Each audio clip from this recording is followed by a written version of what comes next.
ప్రభుత్వం ఎంతో ఖర్చు పెట్టి ఒక కొత్త వందే భారత్ ట్రైన్ ప్రారంభిస్తోంది. కానీ మొదటి రోజు ప్రయాణం ముగిసేసరికే దాన్ని ఒక చెత్త కుండీలా మార్చేస్తాం.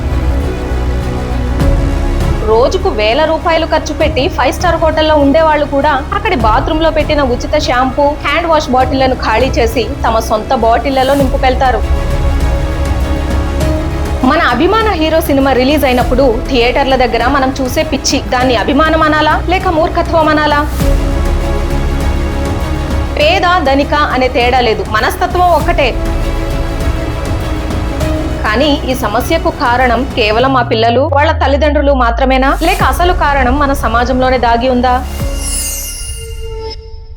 ఈ మధ్య సోషల్ మీడియాలో ఒక వీడియో తెగ వైరల్ అవుతోంది. ట్రైన్ లో కొంతమంది పిల్లలు ప్రయాణికులను విసిగిస్తూ పబ్లిక్ ప్రాపర్టీని నాశనం చేస్తున్నారు. ఈ వీడియో చూసి చాలా మందికి కోపం వచ్చి వీళ్ళకి బెల్ట్ ట్రీట్మెంట్ ఇవ్వాలి, తల్లిదండ్రుల పెంపకం బాలేదు అని కామెంట్స్ పెడుతున్నారు. కానీ ఈ సమస్యకు కారణం కేవలం ఆ పిల్లలు, వాళ్ళ తల్లిదండ్రులు మాత్రమేనా, లేక అసలు కారణం మన సమాజంలోనే దాగి ఉందా? నిజం చెప్పాలంటే ఆ పిల్లల ప్రవర్తన మన సమాజం యొక్క ప్రతిబింబం మాత్రమే. వాళ్లలో మనం మనల్నే చూసుకుంటున్నాం. ఎందుకంటే మన సంస్కృతిలోనే, మన పెంపకంలోనే పబ్లిక్ ప్రాపర్టీ అంటే మనది, దాన్ని గౌరవించాలి, జాగ్రత్తగా వాడుకోవాలి, శుభ్రంగా ఉంచుకోవాలి అనే భావన లేదు. అది మనకు చిన్నప్పటి నుండి ఎవరు నేర్పలేదు. దానికి కొన్ని ఉదాహరణలు చూద్దాం. ప్రభుత్వం ఎంతో ఖర్చు పెట్టి ఒక కొత్త వందే భారత్ ట్రైన్ ప్రారంభిస్తోంది. కానీ మొదటి రోజు ప్రయాణం ముగిసేసరికే దాన్ని ఒక చెత్త కుండీలా మార్చేస్తాం. ప్రభుత్వం వసతులు కల్పించగలదు, కానీ వాటిని కాపాడుకోవాల్సిన బాధ్యత మనపై లేదా? ఇక ఇది కేవలం పేదవాళ్ల ఆలోచన ధోరణి అనుకుంటే అంతకంటే పెద్ద పొరపాటు మరొకటి ఉండదు. ఈ పైసా వసూలు మనస్తత్వం మన సమాజంలో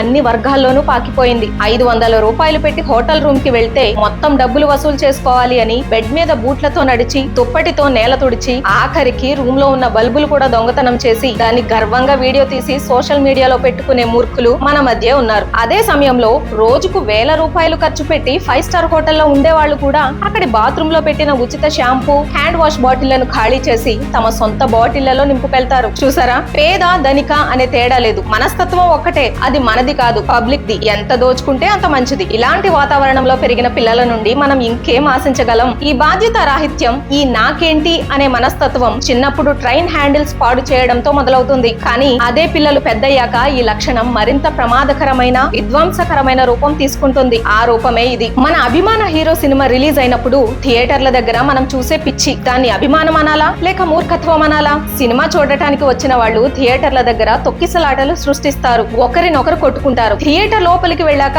సినిమా చూడకుండా స్క్రీన్ మీదకు రంగురంగుల పేపర్లు విసురుతారు, థియేటర్ ను చెత్త చేసి పడేస్తారు. కొంతమంది అతి తెలివిగల అభిమానులు థియేటర్ లోపలే క్రాకర్లు కాల్చి నిప్పు పెడతారు. ఒక్కసారి ఆలోచించండి, ఒక క్లోజ్డ్ ఏసీ థియేటర్ లో నిప్పు పెడితే ఎంత పెద్ద ప్రమాదం జరుగుతుందో వాళ్ళకు తెలియదా? ఈ పిచ్చి పనులన్నీ ఎందుకు? వాళ్ళ అభిమాన హీరో కోసం. ఆ హీరోకి వీళ్ళు ఉన్నారని కూడా తెలియదు. ఇది కేవలం ఒక్క సినిమాకో, ఒక్క హీరోకో పరిమితం కాదు. బాహుబలి నుంచి KGF వరకు ప్రతి పెద్ద హీరో సినిమా రిలీజ్ అయినప్పుడు ఇదే తంతు. సిగ్గుచేటు ఏంటంటే ఈ మూర్ఖులలో కొందరు విదేశాలకు వెళ్లి అక్కడి థియేటర్లలో కూడా ఇలాగే ప్రవర్తించి మన దేశం పరువు తీస్తున్నారు. మరి దీనికి పరిష్కారం లేదా? ఖచ్చితంగా ఉంది, కానీ దాన్ని అమలు చేయడానికి మనకే ధైర్యం లేదు. జపాన్ లో ఓసోజి అనే ఒక అద్భుతమైన సాంప్రదాయం ఉంది. అక్కడ స్కూళ్లలో చదువుతో పాటు పిల్లల చేతే వాళ్ళ క్లాస్ రూమ్లను, కారిడార్లను, చివరికి టాయిలెట్లను కూడా రోజు శుభ్రం చేయిస్తారు. ఇది పని మనిషి చేసే పని లేదా తక్కువ పని అని వాళ్ళు అనుకోరు. దాన్ని విద్యలో ఒక భాగంగా, బాధ్యతగా, వినయంగా భావిస్తారు. ఇలా చేయడం వల్ల చిన్నప్పటి నుండే వాళ్లకు శుభ్రత,